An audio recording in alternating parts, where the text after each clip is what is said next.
మహారాజుగా నా తోడుపై నిలిచావు ప్రతి స్థలమునా.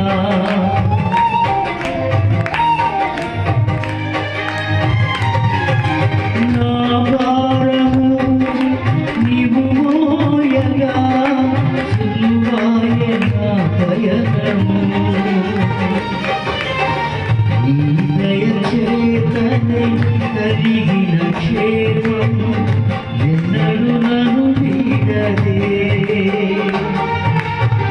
నీ దయ చేతనే కలిగిన క్షేమం ఎన్నడూ నన్ను వీడదే.